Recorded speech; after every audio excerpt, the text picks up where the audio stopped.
চট্টগ্রামের সীতাকুণ্ড শিল্পাঞ্চলকে বলা যেতে পারে লোহার খনি। লৌহজাত শিল্প মালিকদের দাবি, দেশের প্রায় 90% লোহার চাহিদা এই এলাকার প্রতিষ্ঠানগুলোই পূরণ করে থাকে। কিন্তু এখানে বড় সমস্যা পানি সংকট। নানা কারণে ওয়াসাও প্রয়োজনীয় পানি সরবরাহ করতে পারছে না।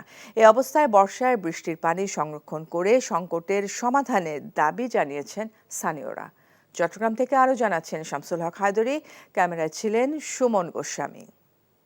মিরসরাই অঞ্চলে পানির স্তর অনেক নিচে নেমে যাওয়ায় অনেক জমি অনাবাদি থাকছে।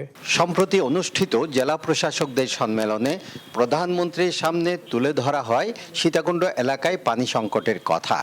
কারণ লৌহজাত পণ্য উৎপাদনকারী দেশের বৃহৎ শিল্প প্রতিষ্ঠানগুলোর বেশিরভাগ কারখানা এই এলাকায়। এছাড়া 1.5 শতাধিক শিপ ব্রেকিং ইয়ার্ডের পাশাপাশি রয়েছে ছোট বড় অসংখ্য শিল্প প্রতিষ্ঠান, আর বিপুল জনবসতি তো আছেই। অথচ সমগ্র এলাকায় পানির সংকট দিন দিন তীব্র হচ্ছে বলে জানান এই পরিবেশবিদ। ভূগর্ভস্থ পানি এমনভাবে নিচে নেমে গেছে যে ইনহ্যাবিটেন্টসরা 35 ফিট 40 ফিট আরও বেশি যদি যায়, যে 15,000 ফিটে গিয়েও অনেক সময় আছে দেখা যাচ্ছে পানি যে লেয়ার সেটা পাওয়া যায় না। এখন জন্ম সনদ দিয়ে খোলো বিকাশ স্টুডেন্ট অ্যাকাউন্ট, নিজের বিকাশ নিজে কর।